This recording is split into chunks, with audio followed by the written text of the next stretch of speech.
And we're back for another episode. In this episode, we're going to be doing the level 35 Astrologian Quest. And as always, hello from Mithrie. So we hit level 35 by doing mostly the dailies due to roulette leveling and due to roulette guild hests. That's pretty much what I've been doing every day.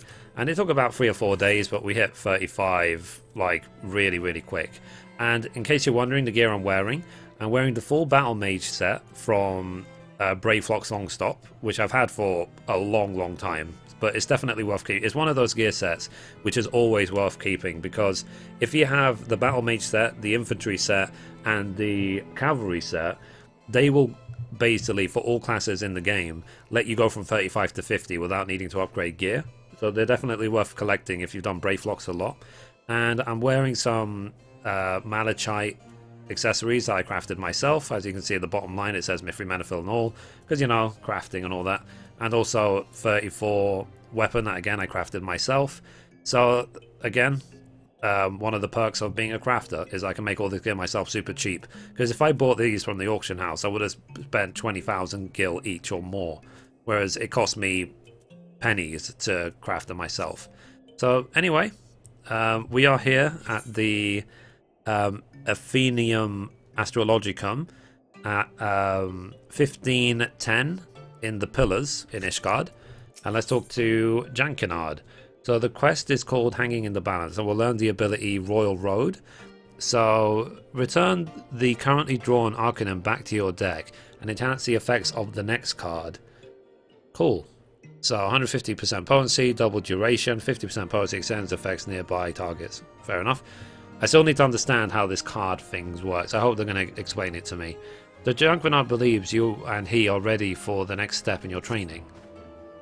So greetings, Mithrie. The stars tell me that you have rigorously following Leviva's training regimen.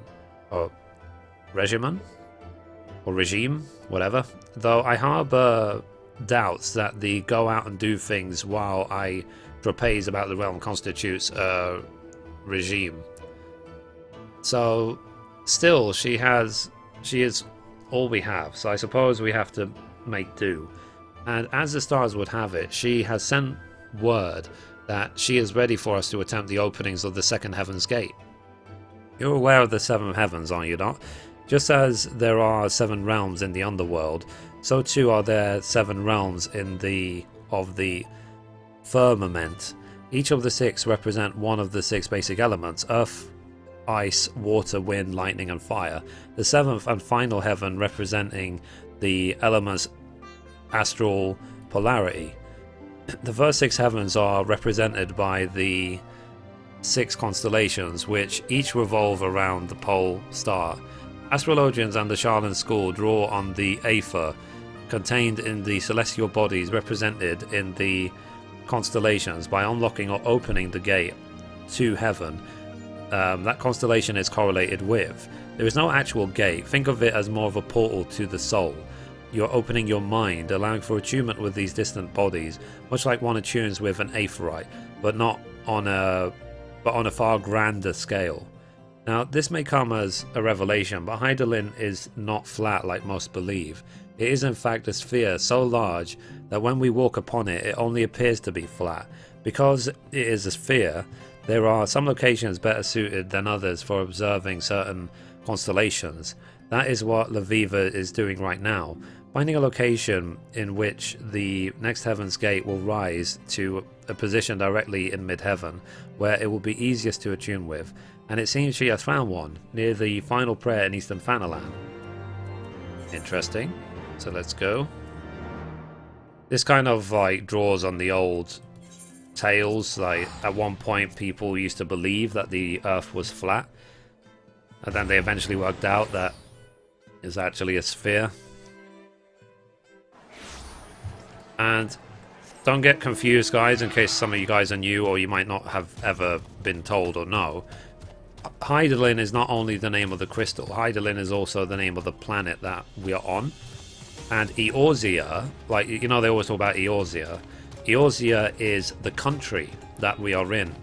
So, like, we have Eorzea, we have the Garlean Empire and so on, and then they talk about kingdoms in the Far East and blah blah blah, but the name of the planet is actually Hydaelyn, it's not Eorzea.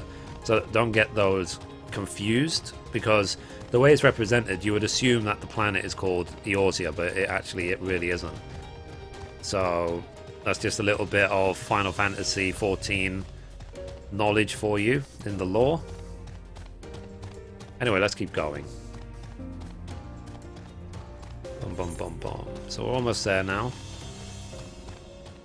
So you can see a lot of planning and a lot of thought went into this story, into this world, even when they first made it years and years ago.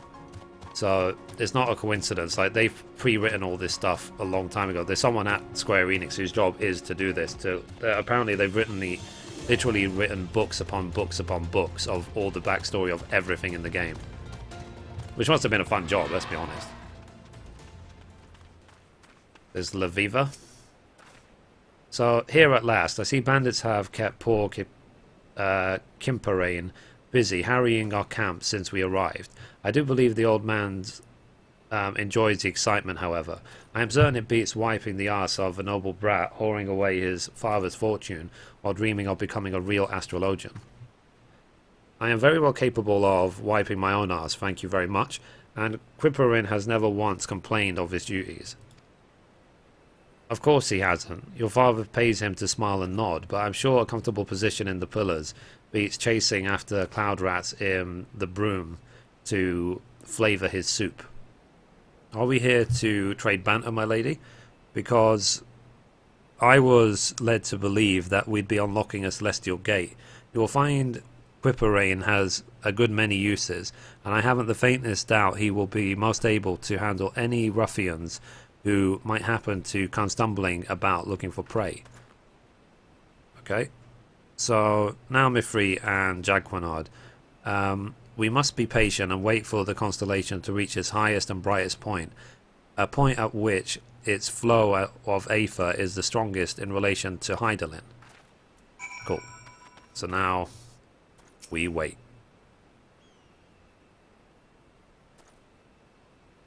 Waiting. I'm assuming there's going to be another cutscene. Yep, I assumed rightly.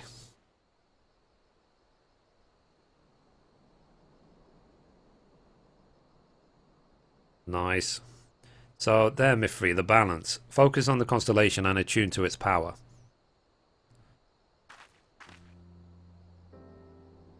So the balance represents the heavens of fire, a realm made prosperous by the blessings of the traders, and at the same time one whose equilibrium is maintained by the divine judgment of Azima, the Warden, one of the 12.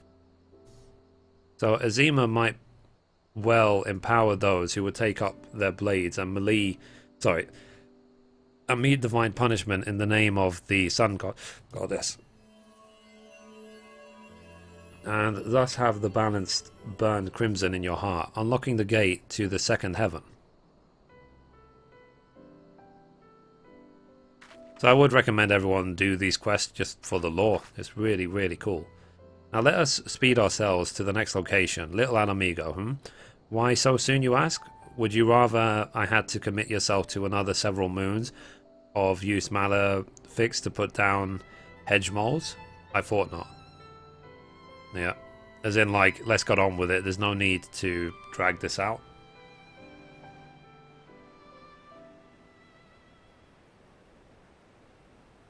Balance. That's really cool. Those messages disappear too quickly for me to read them, even in my head, let alone out loud. Let's go to Little Alamigo. We could just run there. It's not that far of a run, but I'm too lazy, so we just teleport. It's a way to slowly deflate the money, but it doesn't deflate it quick enough. Like,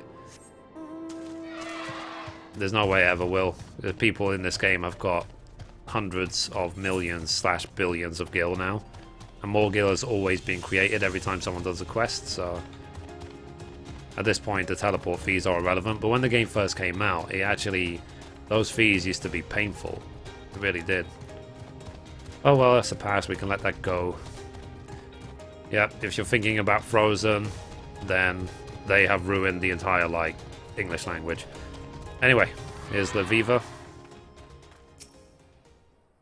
So, be patient, Mithrie. Allow the stars to make their ascent into mid-heaven. Once they have, survey the skies and let the power run through you.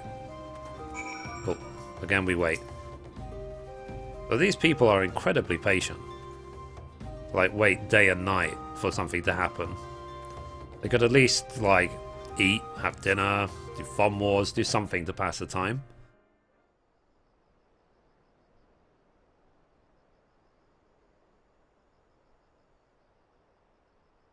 So, raise your eyes to the stars and witness the violet glow of the spire.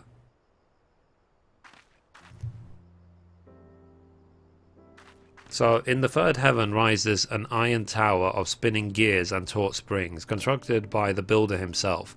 It is assailed without cease by the jealous Ralga, but the destroyer's mighty levin bolts only serve to power the spire's clockwork soul. So it is through the blessings of both creation and destruction that strength is granted to she who sees her stars rise under this sign. So you now have opened the gate and its power is yours to command. That's awesome.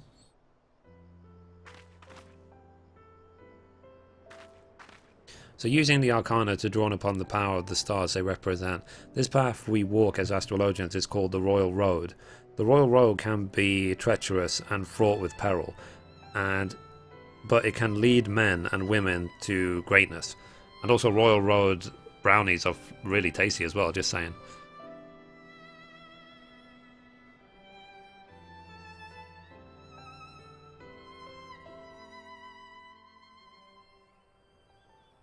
The Spire Blazers of the Welkin unlocking the gate. You see, I couldn't read it. I couldn't read it all. It's too quick. Okay, let's talk to her again.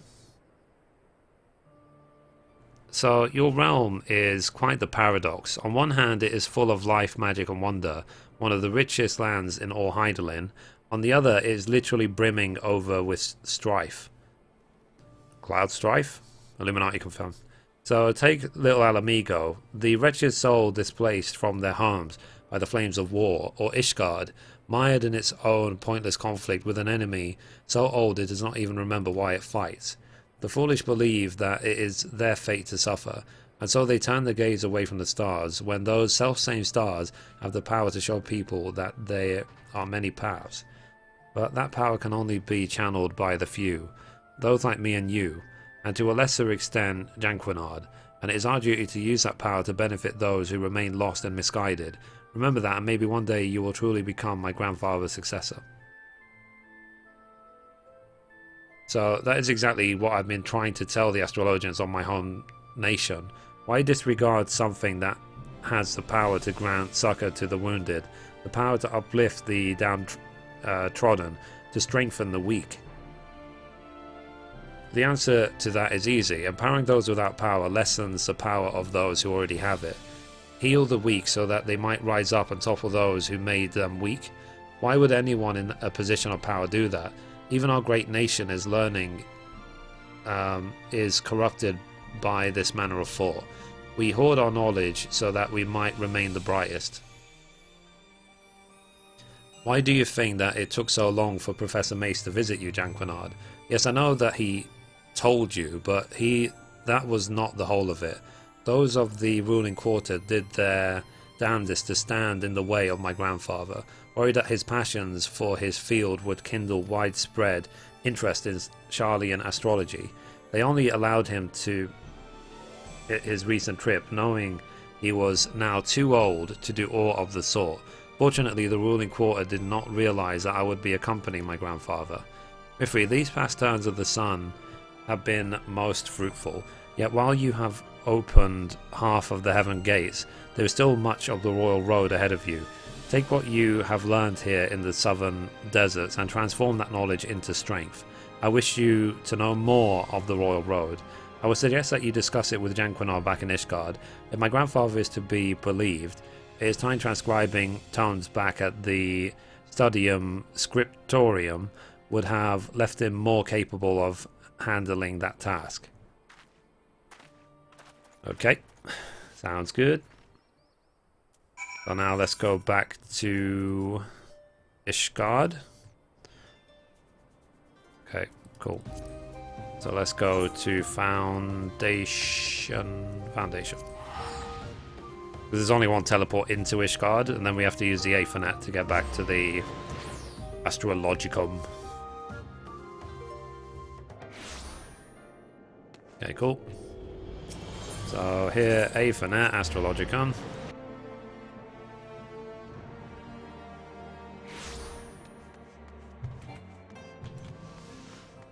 This is the power of solid state hard drives, guys. These loading times. When you compare these loading times to, say, PlayStation 3, like, I'm laughing. So you wish to know more of the Royal Road? I